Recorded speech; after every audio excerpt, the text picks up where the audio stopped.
সুদূর ইয়েমেন থেকে উত্তাল সাগর পাড়ি দিয়ে যিনি আসেন ঘন ঝোপঝাড়ে আচ্ছন্ন এই ভূখণ্ডে, ভাসমান পাথরে চেপে চেরাগ জ্বালিয়ে দূর করেন অশুভ শক্তি, যার আধ্যাত্মিকতায় দলে দলে মানুষ যুক্ত হন তার সাথে। ভয়ানক যুদ্ধে যে পরাজিত করে মগ এবং পর্তুগিজ জলদস্যুদের, যার হাত ধরেই শুরু হয় চট্টগ্রাম শহরের উত্থান, যে কিংবদন্তি আজও মানুষের মুখে মুখে ফেরে, সেই বদর শাহ আউলিয়ার আগমন নিয়ে আজকের গল্প। জমির কোল ঘেঁষে দাঁড়িয়ে থাকা সেই পাহাড় যেন চিরন্তন নীরবতায় জানিয়ে দেয় মানুষের পরিশ্রম আর প্রকৃতির আশীর্বাদ মিলে গড়ে ওঠে এই ভূমি, এই জীবন। গ্রাম বাংলার বুক জুড়ে বিস্তৃত সবুজ ভূমি যেন প্রকৃতির খোলা চিত্রপট। আর কয়েকটা মাস পরে এই সবুজাভাব হয়ে উঠবে হলদেটে, ফুটবে কৃষকের সন্তানের মুখে প্রফুল্ল হাসি। কর্ণফুলী নদী বয়ে চলছে আপন স্রোতে, শান্ত অথচ অনন্ত।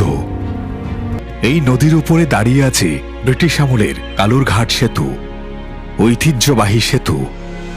একই সাথে বোয়ালখালী উপজেলার দুঃখ। ভোরের সূর্যোদয় কিংবা বিকেলের সূর্যাস্তে এই ব্রিজের উপর দাঁড়ালে মনে হয় মানুষ আর প্রকৃতিকে যুক্ত করে রেখেছে কোনো এক অদৃশ্য বন্ধন।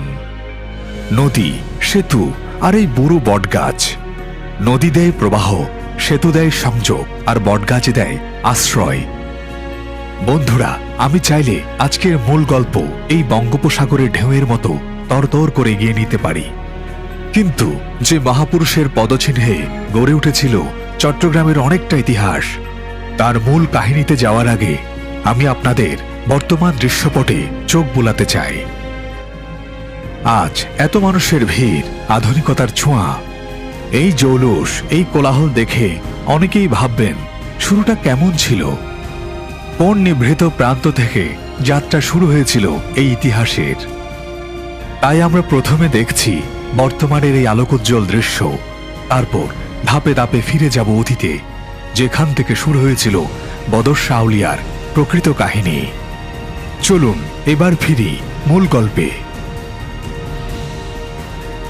চট্টগ্রামের ইতিহাসে এক অনন্য অধ্যায় হল বদর শাহ আউলিয়ার আগমন। সেই সময় চট্টগ্রাম ছিল নিসর্গময় অথচ অনাবাদী, ঘন ঝোপঝাড়, জঙ্গল আর বন্য পশুর আধিপত্যে ভরা। কিন্তু প্রাকৃতিক কঠিনতা ছিল কেবল বাইরের আবরণ, ভেতরে লুকিয়ে ছিল মানুষের আর্তনাদ। মগ ও পর্তুগিজ জলদস্যুরা তখন এই অঞ্চলের সাধারণ মানুষকে প্রায়ই আক্রমণ করত।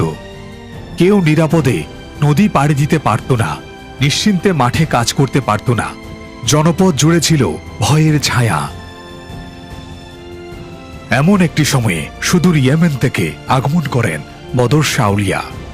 বাহন ছিল পাথরের কিস্তি। কথিত আছে তিনি এসেছিলেন দূর সমুদ্র পাড়ি দিয়ে, সাগরের উত্থাল ঢেউ ভেঙে, নদীর শাখা প্রশাখা অতিক্রম করে।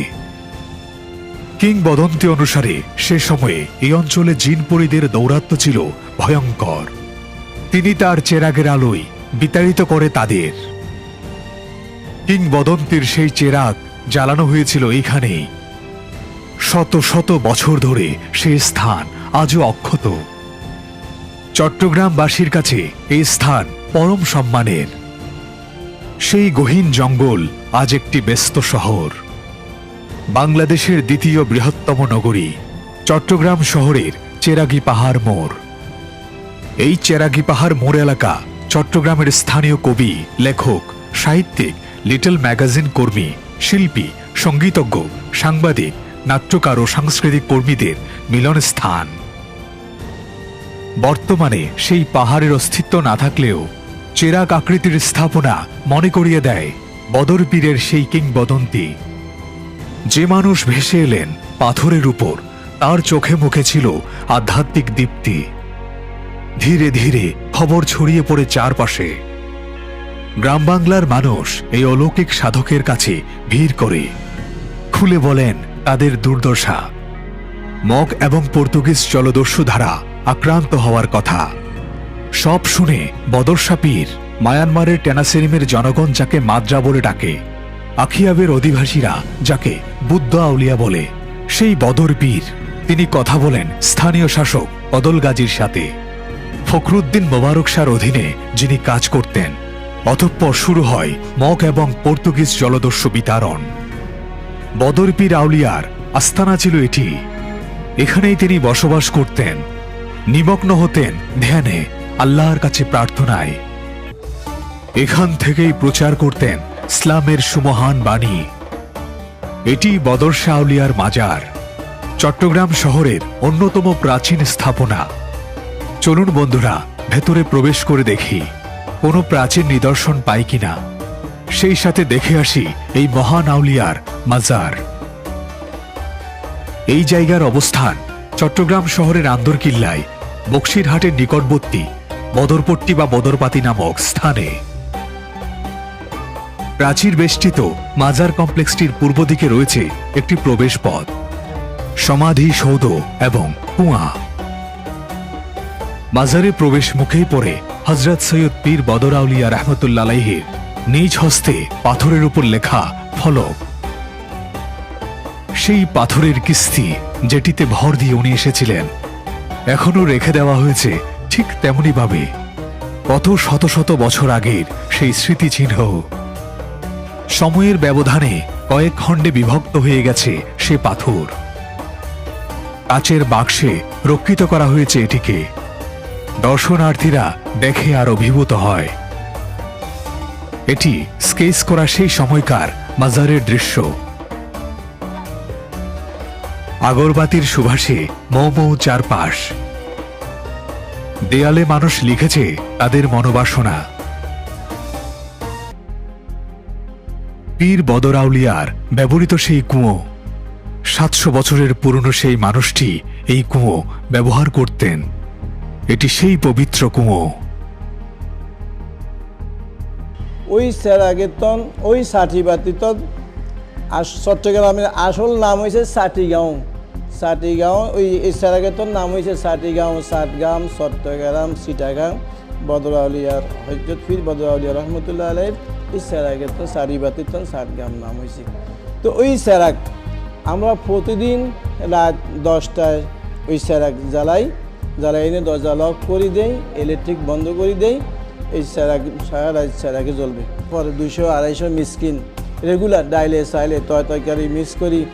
কেউ মুরগি দিলে মুরগি মিক্স করে দিই, কেউ যদি হাড্ডি মাংস দেয় হাড্ডি মাংস মিক্স করে দিই।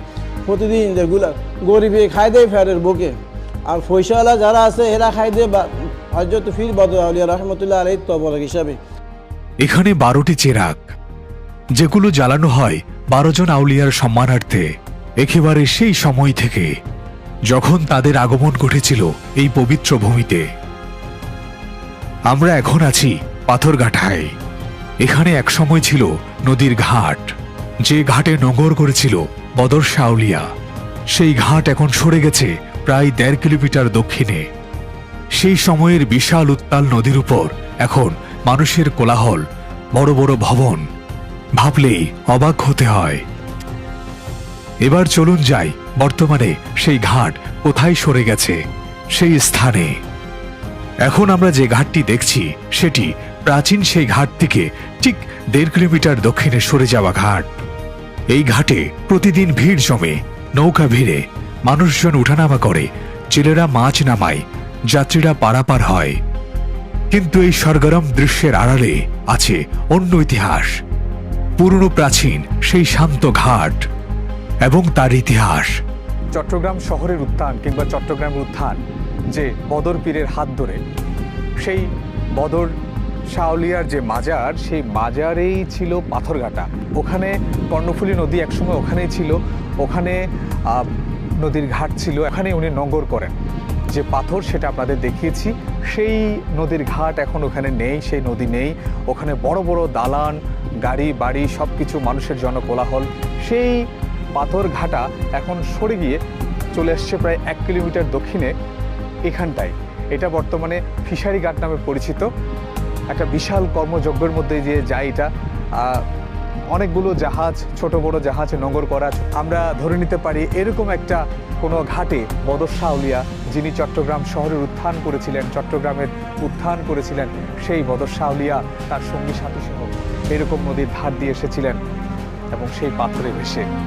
বন্ধুরা, আমি সংক্ষিপ্ত সময়ের মধ্যে চেষ্টা করেছি চট্টগ্রাম শহরের উত্থানকারী এক মহাপুরুষের গল্প বলতে, যিনি ছিলেন একজন পীর, একজন আউলিয়া, আল্লাহ এবং তার রাসূলের বাণী প্রচার করতে যিনি এসেছিলেন এই ভূখণ্ডে, যার হাত ধরে এই অঞ্চলের সূচনা হয়েছিল ইসলামের।